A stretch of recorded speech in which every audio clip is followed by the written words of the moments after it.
noite a todos que nos assistem ou assistirão mais tarde, né, a essa gravação.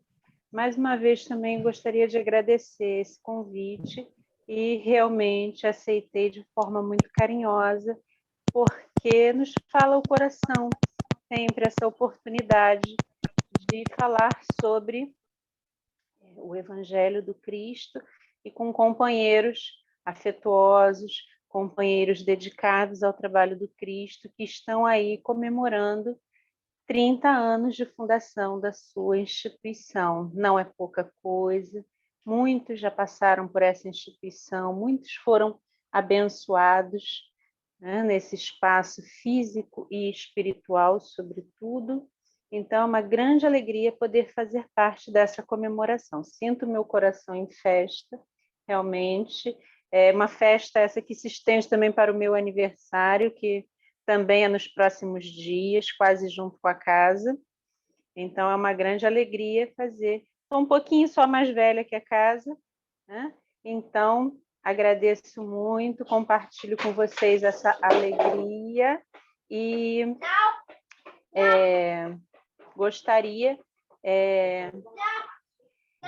de... Desculpem a pequena interrupção aqui, é que Antônio pediu para eu fazer, né, a minha apresentação, e meu nome é Daniele, sou mãe, né, mãe de duas lindas crianças, inclusive, né, uma menina de 7 anos e um rapazinho de 10, autista, né, que sempre gosta de fazer uma rápida aparição durante os meus estudos. Então, ele acabou de entrar aqui, por isso me desviou um pouco a atenção. E nas horas vagas, né, porque sou mãe, quase que em tempo integral, nas horas vagas sou professora da rede pública de ensino, tenho 2 matrículas, e sou evangelizadora na Casa Espírita e palestrante. Na nossa Casa Espírita é a Seara Espírita Francisco de Assis, se localiza na cidade de Belford Roxo, uma cidade da Baixada Fluminense, né, que fica na região metropolitana do Rio de Janeiro. Mas, feita essa breve apresentação, eu convido vocês a estudar um pouco, né, estudarmos juntos o Sermão do Monte, essa belíssima passagem de ensinamentos do Cristo, e nós pretendemos tirar algumas breves lições desse sermão belíssimo, que, a meu ver, e não só a meu ver, mas de outros companheiros também, eu não sou a única que tem essa opinião, que é uma das passagens não só mais belas, como mais importantes da Boa Nova, uma vez que essa passagem, a que nós chamamos de Sermão do Monte, sintetiza todo o ensinamento moral do Cristo. Então, por isso, a relevância desse tema, desde os tempos do Cristo até os nossos dias, uma vez que ainda vemos, por vezes, muita distância entre os ensinamentos do Cristo e as nossas vivências cotidianas, entre os ensinamentos do Cristo, as suas propostas, a paz do Cristo e a realidade que nos circunda nesses tempos difíceis de transição, mais ainda agravados pelo quadro de pandemia que vivemos. Então, falar do Sermão do Monte é extremamente atual e urgente para os nossos dias. E esse discurso do Cristo célebre lança as bases da sua moralidade, uma vez que ele nos orienta, Cristo, através desse sermão, dessa compilação de ensinamentos, na forma de um sermão muito poético, o Cristo nos lança as bases da sua moralidade, né? Um roteiro, a orientação para a nossa trajetória enquanto seres humanos na Terra, mas trajetória essa de aperfeiçoamento, desenvolvimento espiritual e moral, já que esse é o nosso objetivo enquanto encarnados, né? E como nós sabemos, todo o trabalho do Cristo, da sua incansável falange, desde que o planeta se formou, né, esse trabalho do Cristo sempre visou o nosso bem-estar, o bem-estar da humanidade. tanto material quanto espiritual. E ao decidir por encarnar, como nós sabemos, num planeta ainda de primitivo, como era quando o Cristo encarnou, o Cristo fez para quê? Para nos ensinar os fundamentos da lei divina, certo? O Cristo deu a sua maior prova de amor quando encarnou dentre nós, certo? E o seu sacrifício maior, embora alguns digam que foi a sua morte, sua tortura, sua prisão, eu entendo que o seu maior sacrifício foi viver entre nós, certo? Entre seres ainda pouco adiantados moralmente, e o Cristo com essa missão tão árdua de nos revelar ensinamentos tão profundos da lei e da justiça divinas. E quando se dirigia à multidão no Sermão do Monte, é interessante observar que, além de semear nos corações os ensinamentos e as lições de vida eterna, o Cristo se dirigia, embora falasse a toda a multidão que ouvia, os seus ensinamentos eram dirigidos predominantemente, privilegiadamente, aos seus discípulos. Em várias passagens dos evangelhos, nós temos relatado o quê? Que o Cristo se dirigia, embora cercado de uma multidão, ele se dirigisse aos seus discípulos. E destaquemos aí a palavra discípulos, porque é importante observar que, embora grande multidão acompanhasse o Cristo, seus discípulos eram aqueles que já tinham seus corações tocados pela mensagem do Cristo, pelas suas emanações de amor, pelos seus ensinamentos, e já faziam dos seus corações um solo fértil para as sementes desses ensinamentos imortais do Cristo. Então, o Cristo se dirigia principalmente aos discípulos, e interessante, eu gostaria de fazer uma breve citação do Evangelho de Lucas, capítulo 5, quando o Cristo, falando aos seus discípulos, ele disse o seguinte: ninguém tira um pedaço de roupa nova para cozer uma roupa velha. Ou seja, ninguém costura um pedaço de uma roupa nova em uma roupa velha. Assim como ninguém deita vinho novo em odres velhos. De outra sorte, o vinho novo romperá os odres e o vinho entornará, e os odres se estragarão. Então, é muito frequente nos ensinamentos do Cristo, relatados pelos seus evangelistas, as referências ao velho e ao novo. Porque, como nós sabemos, o Cristo veio instaurar uma nova era na humanidade, uma nova era de desenvolvimento moral, uma moralidade até então impensável, apesar das leis, da chamada primeira revelação, que era a lei mosaica, que veio trazer os rudimentos das leis morais, dos ensinamentos do Cristo, mas foi o Cristo que trouxe o cerne dos seus ensinamentos, da justiça divina, com grande esplendor, com grande propriedade. E não só através da palavra ensinada, pregada às multidões, mas, sobretudo, pela vivência do Cristo, que viveu cada um dos seus ensinamentos, dando exemplo e testemunho de tudo que nos ensinou, mostrando que tudo que o Cristo nos ensinou é possível para nós vivenciarmos enquanto encarnados.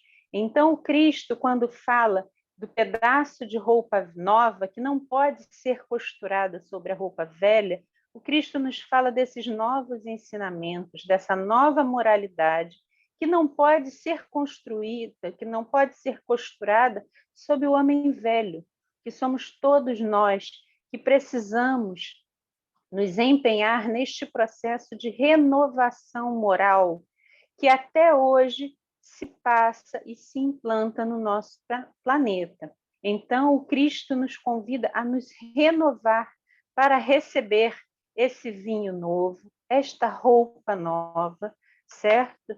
E o caminho para esta renovação, o caminho para essa transformação moral, que não é rápida, que não é fácil, que é um processo de extensa e dolorosa metamorfose das nossas almas.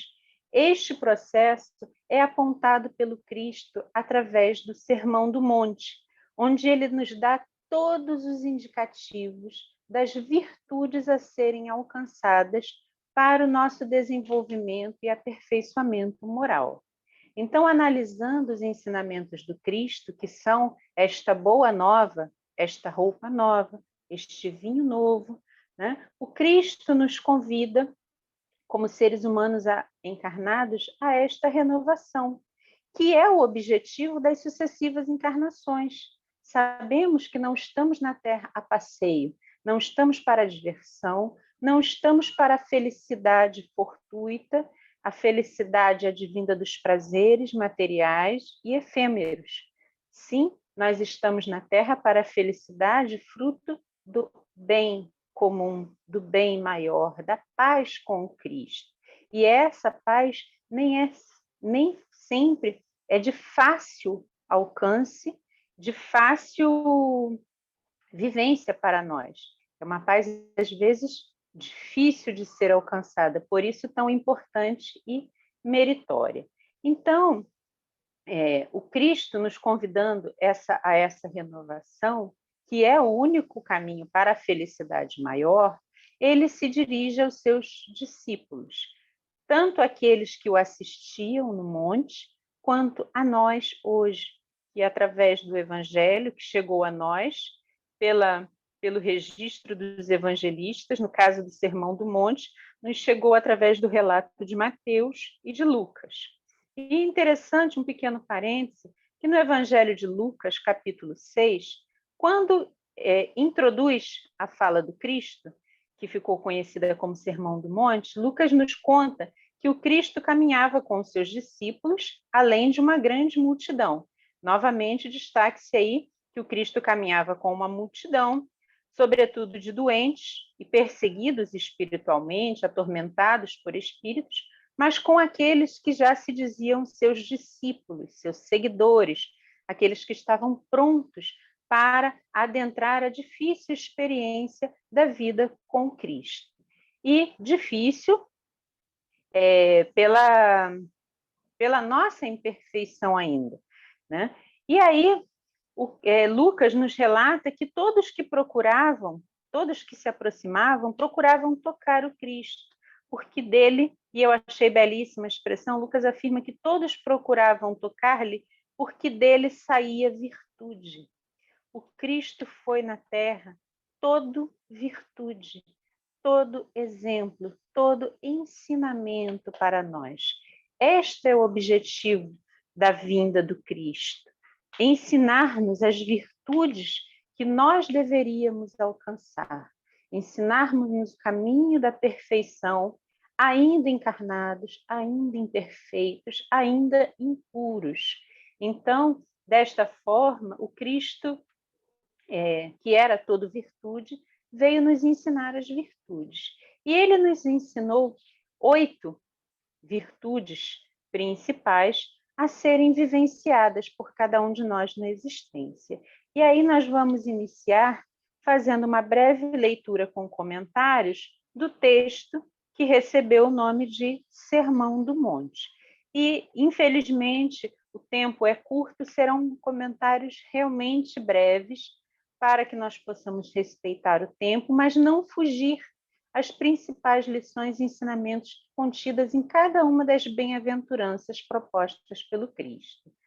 E, quando se dirigia à multidão, e mais propriamente aos seus discípulos, o Cristo afirmou: bem-aventurados os pobres de espírito, porque deles é o reino dos céus.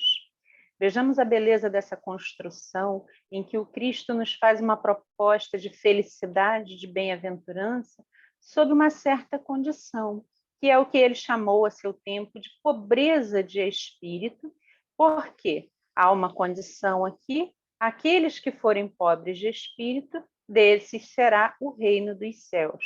Que em inúmeras passagens o Cristo vem nos falar dessa belíssima construção que não é poética, só é real, é a felicidade, que ele descreve como o reino dos céus. Então, nesta primeira afirmação da pobreza de espírito, o Cristo nos chama a atenção para a humildade, a primeira virtude ensinada pelo Cristo. E vejamos a importância da humildade para a nossa trajetória humana enquanto encarnados, a busca da humildade, mas não a humildade no sentido vulgar, no sentido material, de pobreza, de simplicidade, na aparência, mas da humildade de caráter, da humildade de valores. Então, é tão importante esta primeira e basilar virtude que ela dialoga com uma questão do Livro dos Espíritos, que é 785. Nesta questão, Kardec pergunta: qual o maior obstáculo ao progresso? Vocês devem lembrar a resposta, porque é muito marcante na codificação essa questão. O Espírito de Verdade afirma que os maiores obstáculos ao progresso são o orgulho e o egoísmo.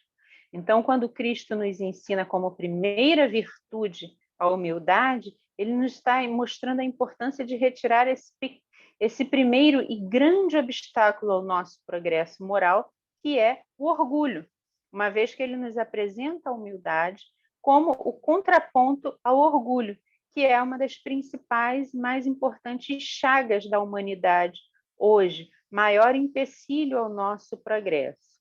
Então, a humildade nos convida reconhecendo a nossa pequenez espiritual, buscarmos contraponto ao orgulho, à vaidade, à sede de poder e de dominação sobre os nossos companheiros de trajetória. Então, a humildade se apresenta como primeira e importantíssima virtude a ser desenvolvida, até para que nos possibilite desenvolver as outras, porque só busca o aperfeiçoamento aquele que se reconhece imperfeito. Então, a humildade é essa primeira virtude que nos possibilita buscar a todas as outras. E logo em seguida, o Cristo nos afirma: bem-aventurados os que choram, porque serão consolados. Então, nesta afirmação de bem-aventurança aos que choram, o Cristo se dirige aos aflitos, aos doentes, aos desafortunados, que foram o público preferencial do Cristo. Eram esses que seguiam ao Cristo na multidão. Foram esses que se tornaram seus discípulos.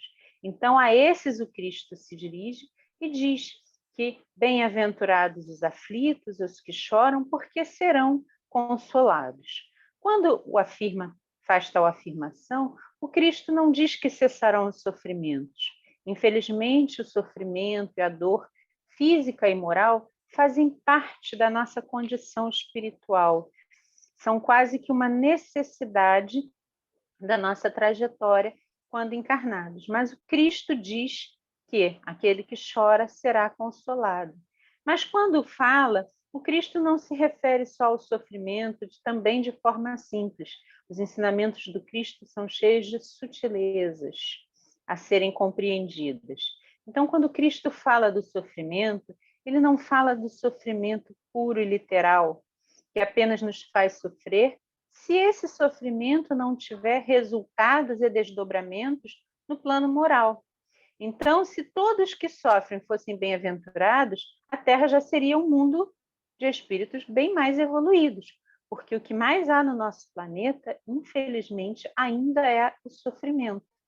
Só que o Cristo se refere a esse sofrimento que tem desdobramentos, que tem consequências morais, lições, ensinamentos, e que, sobretudo, é o sofrimento aceito com a virtude que o Cristo veio ensinar nesta bem-aventurança, que é a resignação, é a aceitação lúcida, consciente do sofrimento, como esse breve freio de arrumação que muitas vezes é utilizado nas nossas existências a fim de nos corrigir a rota. E sofrimento esse que nada mais é que a consequência de escolhas equivocadas que fizemos anteriormente, em outras existências, ou nesta ainda. Então, não é só o sofrimento, mas é a resignação ante o sofrimento. E é claro que não é aquele sofrimento que nós buscamos muitas vezes. Por quê? pela nossa, pela inconsequência, pela nossa imperfeição ainda, pela nossa invigilância, muitas vezes nós trazemos para nós o nosso sofrimento. E aceitar esse sofrimento não é necessariamente proveitoso, porque ele é um sofrimento evitável. O Cristo nos chama resignação ante ao sofrimento do qual nós não tivemos responsabilidade ou escolha, e é aquele que o Evangelho chama, o Evangelho segundo o Espiritismo, de o bem sofrer. Então, o Cristo nos convida nessa bem-aventurança à resignação, à aceitação dos determinismos da existência enquanto encarnados. E na terceira bem-aventurança, o Cristo nos afirma, e como é bonita essa bem-aventurança, essa frase, Cristo nos diz: bem-aventurados os mansos, porque possuirão a terra. Eu acho muito bonito, gente, eu acho um poema, fico sempre encantada com a seleção de palavras e a síntese dos ensinamentos contidos nessa passagem. É um poema belíssimo, sobretudo, se não fosse a síntese de toda a lei moral, já seria lindo pela sua construção. E o Cristo nos fala da mansidão, essa virtude tão importante, sobretudo para nós que vivemos num mundo atribuladíssimo, violento, desordenado ainda, desorganizado, onde a maioria das pessoas ainda vive movida pelas suas paixões, certo? Então, a mansidão é um convite do Cristo a que adotemos uma atitude de resposta diante das adversidades da existência. Todos nós somos diariamente, constantemente, atravessados por inúmeras provas, que somos colocados diante de pessoas que nos desequilibram, de um meio que muitas vezes nos é hostil, né? Dentro de famílias que não são compostas só por espíritos amigos e simpáticos, muitos desafetos nossos também reencarnam junto de nós, no seio das nossas famílias.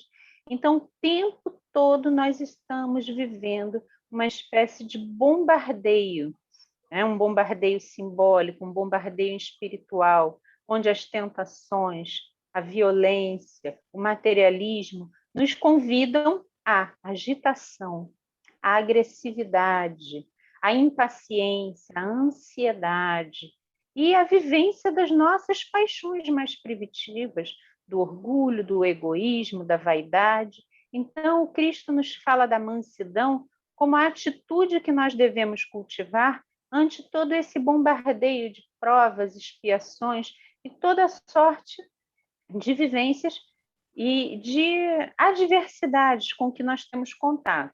Então, a mansidão seria essa atitude responsiva de serenidade, o que é muito difícil para nós, né? Parece que as coisas, quando a gente vai lendo as bem-aventuranças, a sensação às vezes que eu tenho é que vai se complicando, que vai ficando cada vez mais difícil. A gente pensa, né, que da nossa simplicidade de encarnados, como ser manso num mundo que nos convida à agitação. É essa uma das importantes provas que se colocam para nós. O controle dos nossos sentimentos, o controle das nossas emoções, porque quando nós não somos mansos, nós somos tomados pelas emoções. As emoções, a irritação, a raiva, a impaciência, o desejo de vingança, o ressentimento, eles nos tomam de assalto e parece a sensação que nós temos é que somos possuídos pelas nossas emoções. E a mansidão nos convida ao autocontrole, ao controle das nossas respostas ante as adversidades, controle das emoções, controle dos pensamentos, certo? Então, e o Cristo nos coloca como recompensa por esse autocontrole, que é a mansidão, ele nos faz a promessa de possuir ou herdar, em outras traduções, a terra. Então, aqui, entre outras interpretações, nós temos aquela que nos fala da transição espiritual que vive o nosso planeta, né? Que se encaminha para um estado de moralidade mais adiantada do que nós conhecemos hoje. Por isso nós vivemos hoje essa agitação excessiva que se apresenta para nós com o título, né, como algumas obras espíritas nos trazem, de transição planetária. Então, a gente sabe que, assim como nós caminhamos para a perfeição, o nosso planeta também caminha para esse aperfeiçoamento. E aqueles que possuírem o autocontrole, controle das suas emoções, das suas reações, dos seus pensamentos, são aqueles que merecerão continuar neste planeta, quando ele estiver mais adiantado moralmente, onde haverá já a predominância do bem sobre o mal, diferente da condição atual de provas e expiações, em que convivem juntos o bem e o mal. Na bem-aventurança seguinte, que é a quarta, o Cristo nos fala: bem-aventurados os que têm fome e sede de justiça, porque eles serão fartos. Ou seja, aqueles que têm fome e que têm sede de justiça serão saciados. Vejamos que os ensinamentos do Cristo, por utilizarem-se muito de metáforas, de figuras de linguagem, sempre são recorrentes essas palavras da fome e da sede, mas não da fome e da sede materiais, não só da fome e da sede do pão material ou da água material, mas desta fome e desta sede que não cessam, que não encontram no alimento material, que não encontram nas condições materiais da sua sociedade, porque esta é a fome e a sede de justiça, a fome e a sede do elemento espiritual, do nosso encontro com o elemento divino e superior. Por quê? Porque o mundo não atende às nossas necessidades, o mundo não atende às nossas aspirações. Só a existência material e os seus desdobramentos não atendem aos nossos desejos mais íntimos de sermos amados, compreendidos, não nos fazem ser mais humildes ou mais mansos. Então, a existência material por si só não nos basta. E essa fome e essa sede que não passam, essa sede da água viva a que o Cristo se refere, é essa sede de justiça. Justiça aí entendida como o elemento divino, a divindade que existe em nós, a nossa consciência, certo? E esse elemento espiritual que reside em nós e que está em tudo, nós devemos caminhar de encontro a esse elemento espiritual. E são as nossas virtudes, é o nosso desenvolvimento moral que nos possibilita essa intimidade com o elemento espiritual, com o divino que há em nós. Então, aqui o Cristo nos fala dessa busca pela existência espiritual que nós pressentimos desde os tempos mais primitivos, mas que ainda não sabemos como viver de acordo com os seus ensinamentos, com as suas leis. E é através das virtudes que nós aproximamos-nos mais e que mais sentimos essa fome e essa sede de justiça, quando alcançamos humildade, a resignação, quando alcançamos a mansidão. É aí que nós ouvimos o elemento espiritual que existe em nós e que está em todas as coisas, certo? Seguindo adiante nessa subida pelo monte das virtudes proposto pelo Cristo, o Cristo nos fala: bem-aventurados os que são misericordiosos, porque alcançarão misericórdia. Se nenhum ensinamento mais pudéssemos tirar daqui, já nos bastaria observar a perfeita aplicação da lei de causa e efeito. Aqueles que são misericordiosos receberão misericórdia. Assim como Francisco de Assis nos falou na sua célebre cantiga, é perdoando que se é perdoado. Então, o Cristo nos ensina isso quando nos fala dessa virtude fundamental na convivência com os nossos semelhantes, que é a misericórdia, que é uma outra atitude fundamental, uma atitude pessoal nossa, de resposta diante das adversidades e das ofensas, de que o ser humano é objeto todo instante quando encarnado. Então, percebamos como há um desenvolvimento dessas virtudes e uma dependência de uma pela outra, né? Como poderíamos falar de misericórdia estando no mundo sem falar da mansidão? Dificilmente encontraria recursos em si para perdoar aquele que não encontra em si a mansidão para sentir a necessidade e a possibilidade do perdão às ofensas. E a humildade, igualmente, a resignação, são virtudes que possibilitam ao ser humano alcançar a misericórdia. E a misericórdia é a capacidade de perdoar. E olhando o sentido literal da palavra, o radical da palavra perdoar, perdoar significa uma doação total, perdonare. Então, quem perdoa está doando bem-estar e também estar desculpando, que no seu sentido mais literal é tirar a culpa de outro. Então, quando nós perdoamos ou desculpamos, nós reconhecemos no outro a sua imperfeição, o seu erro, nos elevamos acima dessas condições objetivas, baseados na mansidão, na humildade, na resignação e na fé, e tiramos ao nosso semelhante a sua culpa, a dor da sua culpa, e doamos ao nosso semelhante esse bem-estar de ser desculpado. Nós aliviamos o sofrimento do outro que erra e entendemos que sofre mais quem erra e não quem sofre as consequências da ofensa. Então, quem precisa de mais misericórdia é o ofensor e não aquele que sofreu a ofensa. E ao cultivarmos a misericórdia, nós entendemos isso, que o nosso ofensor, o nosso agressor, é que realmente é digno de piedade, de compaixão e misericórdia. Quando nós fazemos isso, sobretudo, além de beneficiar o nosso ofensor, beneficiar o outro, perdoando como Cristo ensinou, não 7, mas 70 vezes 7, ao fazermos isso, nós nos libertamos. Por quê? Aquele que nos ofende ou agride, aquele que é causa de escândalo, ele vai carregar a sua responsabilidade.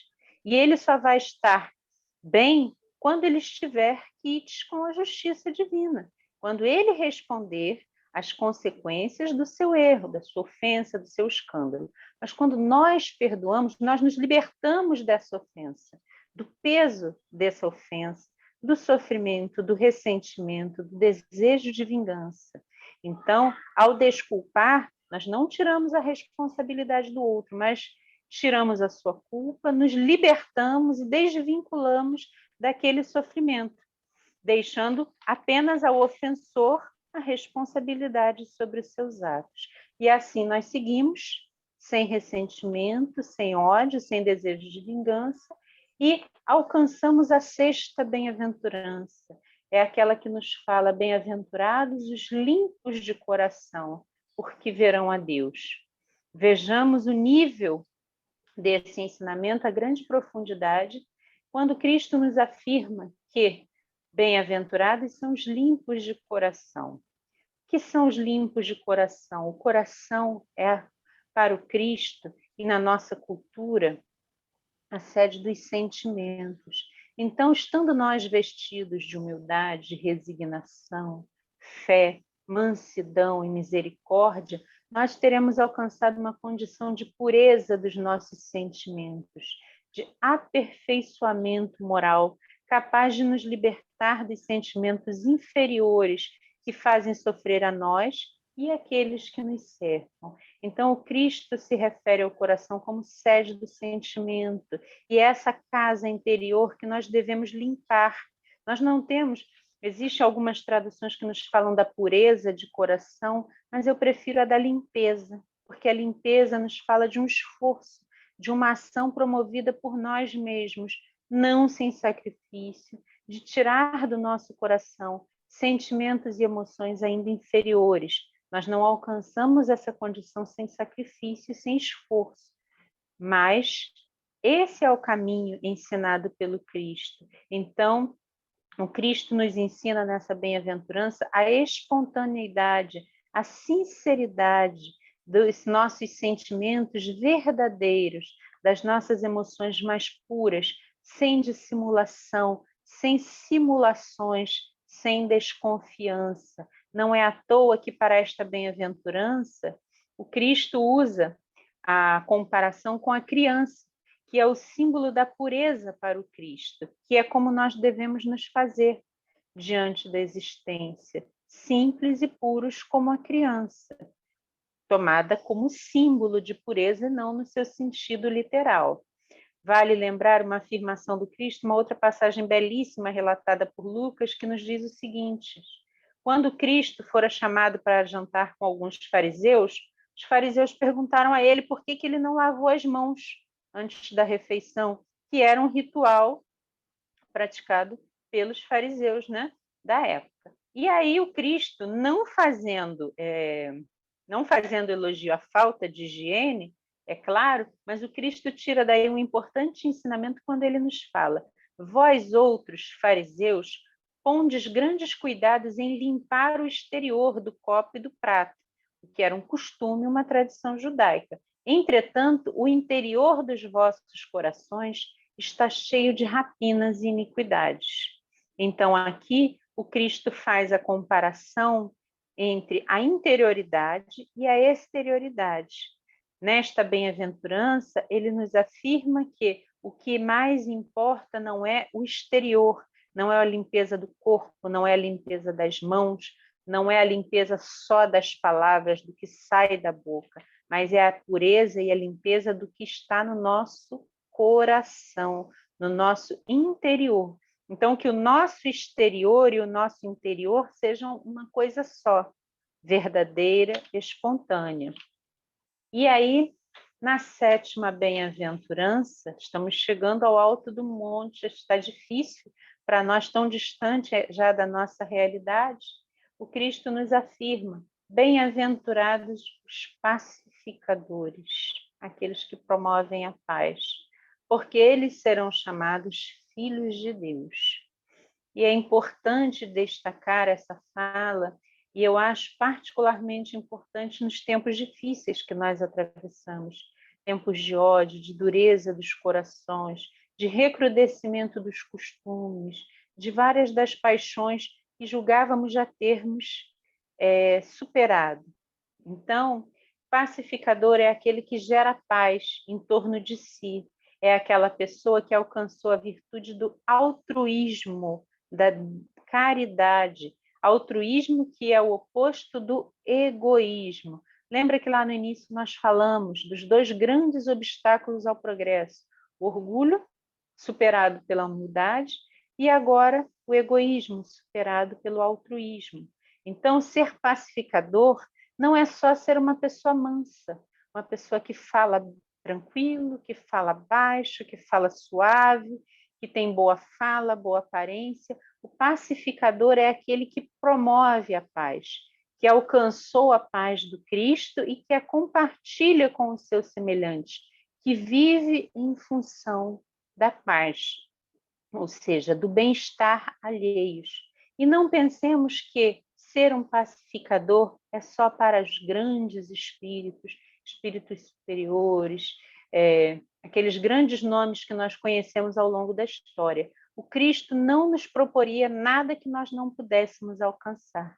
Então, ser pacificador é ser manso, é ser humilde, é ser simples, é cultivar os bons sentimentos e compartilhar o bem-estar advindo disso com os demais. É ensinar, é vivenciar os ensinamentos do Cristo, é vivenciar os seus ensinamentos em tudo o que fazemos, não só na palestra na casa espírita, não só nesse ambiente que é agradável, mas que é fácil ser pacificador na casa espírita, né? Difícil é ser pacificador no trânsito, difícil é ser pacificador no trabalho da gente, na escola pública, na fábrica, certo? É nesses ambientes de hostilidade, ainda muito regidos pelos valores materiais, É nesses espaços de concorrência no emprego, na repartição pública, na fila do banco, é nesses lugares que nós devemos ser pacificadores, é que nós devemos viver e exemplificar o altruísmo proposto pelo Cristo. E essa paz é construída não só com os nossos sentimentos, mas com os nossos pensamentos e os nossos comportamentos. Então, o altruísmo, que é contrário ao egoísmo, significa a resposta à segunda grande chaga moral da humanidade.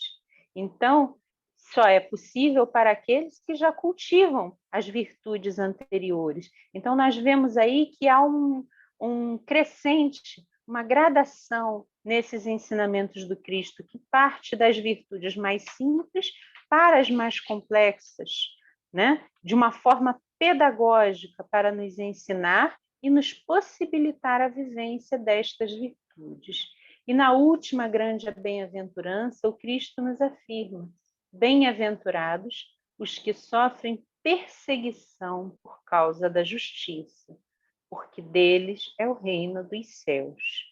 Então, nesta última e mais alta virtude, o Cristo nos fala da caridade, entendida na sua plenitude, e de tal forma que nós sejamos testados, uma vez que, num mundo de provas e expiações como nós vivemos, viver o altruísmo, a humildade, a caridade, causa um grande desconforto para aqueles que nos cercam. Então, muitas vezes, quando nós estamos no melhor do nosso vigor moral, quando nós nos encontramos propensos à mansidão, à humildade, à pureza de coração, quando estamos envoltos em nobres sentimentos, desejo de caridade, é nesses momentos que nós seremos atacados, nós seremos criticados, contestados, sofreremos os mais duros e difíceis reveses.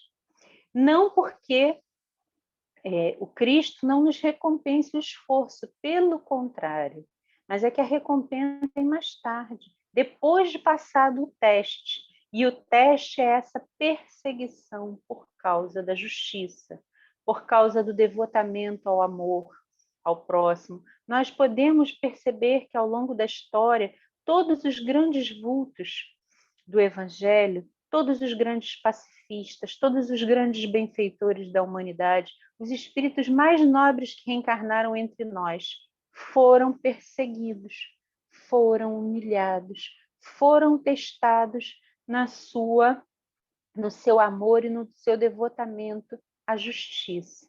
Então, não pensemos que ser um pacificador, ser humilde, ser manso, vá nos trazer conforto e bem-estar apenas.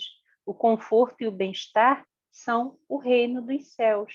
Muitas vezes aqui na Terra nós encontraremos a ingratidão, a incompreensão. O próprio Cristo, que nenhum pecado tinha, nenhum erro teve, o espírito mais puro que passou pela Terra, só encontrou, né, em grande medida, a ingratidão e a incompreensão. Então, nós não nos julguemos mais merecedores do que o Cristo, certo? Então, essa mais alta virtude, ela me faz lembrar da questão 886 de O Livro dos Espíritos, em que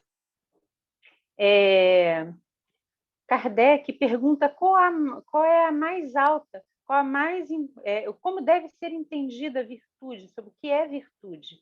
E aí, o Espírito de Verdade responde que sobre a caridade, que é essa virtude maior, que é a caridade, é a benevolência para com todos, é a indulgência para as imperfeições dos outros, é o perdão das ofensas.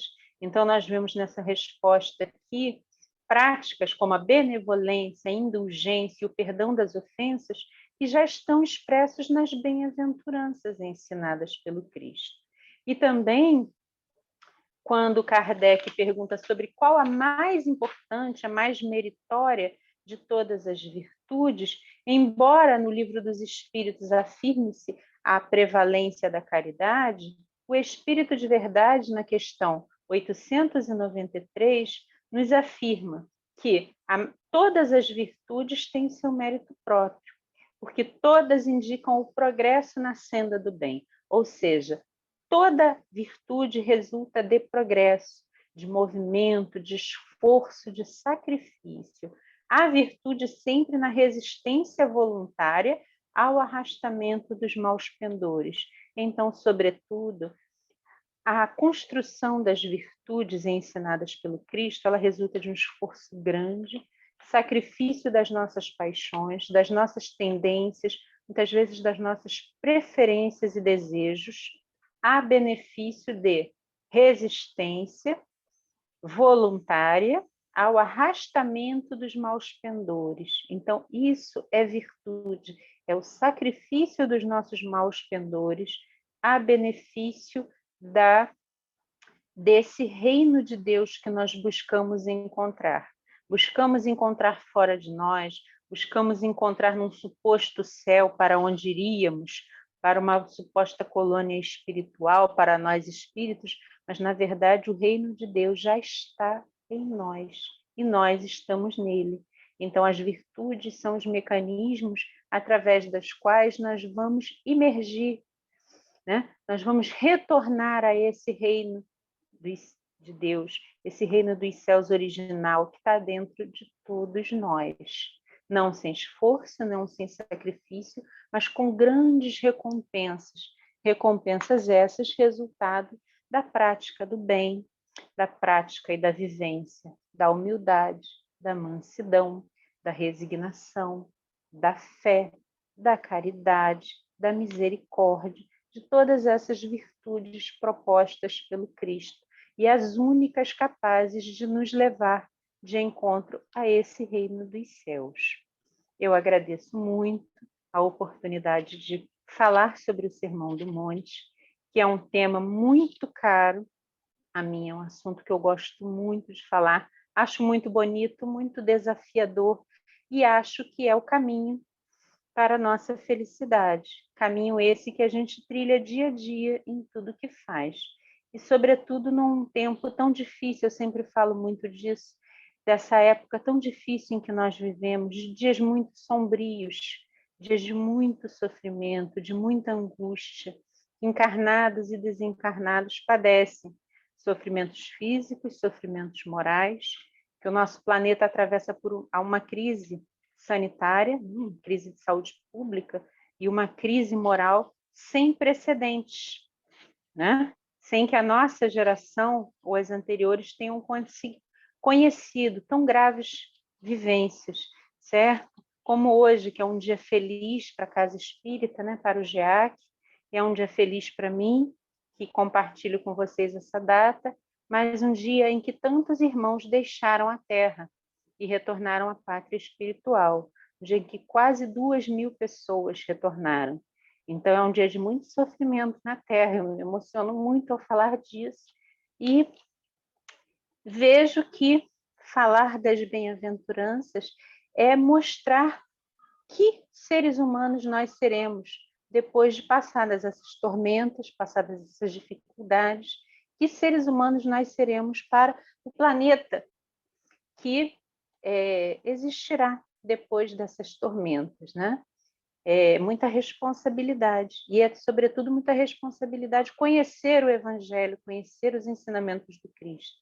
Aqueles que menos foi dado, menos será cobrado, mas para nós muito foi dado, conhecendo esses ensinamentos imortais. Um grande abraço a todos. Eu devolvo a palavra ao nosso irmão Antônio Carlos para encerrar esse estudo, esse encontro alegre e feliz da noite de hoje.